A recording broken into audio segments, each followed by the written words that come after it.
அஸ்ஸலாமு அலைக்கும். Welcome to Fazila's Islamic world. இன்னைக்கு நம்ம பார்க்க போகிற டாபிக் ஒரு சிறு கதை தான், ஆனால் அர்த்தம் பெரியது.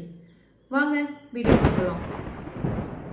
ஒரு முறை 2 நண்பர்கள் பாலைவனத்தில் ஒரு பயணம் சென்று கொண்டிருந்தார்கள். ஒரு கட்டத்தில் இருவருக்கு வாய் தகராறு ஏற்பட்டு சண்டை பிடித்து கொண்டார்கள்.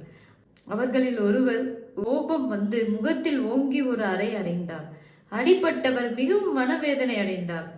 ஆனாலும் அவர் எதுவும் பேசாமல் உடனே பாலைவன மணலில் இன்று என் நண்பர் என் முகத்தில் ஒரு அறை அறைந்தார் என்பதாக எழுதி வைத்தார். பின்னர் இருவரும் தங்கள் பயணத்தை தொடர்ந்தார்கள். அவர்கள் ஒரு அழகான சோலைவனத்தை வந்தடைந்தார்கள். அங்கிருந்த ஏரியில் குளிக்க முடிவு செய்தனர். அப்போது அங்கே அடிவாங்கிய நண்பர் எதிர்பாராத விதமாக சேற்றுக்குட்டையில் சிக்கி தண்ணீரில் மூழ்க ஆரம்பித்தார். அப்போது அவரை அடித்த நண்பர் விரைந்து சென்று அவரை காப்பாற்றி பாதுகாப்பாக கரை சேர்த்தார். அப்போது காப்பாற்றப்பட்ட நண்பர் ஒரு பாதையில் இன்று என் அன்பு நண்பர் எனது உயிரை காப்பாற்றி பதித்து வைத்தார். அப்போது மற்ற நண்பர் அவரிடம், ஏன் நான் உன்னை அடித்த போது மணலில் எழுதி வைத்தாய், நான் உன்னை காப்பாற்றிய போது நீ கல்லில் எழுதி வைத்தாய் என்று கேட்டார்.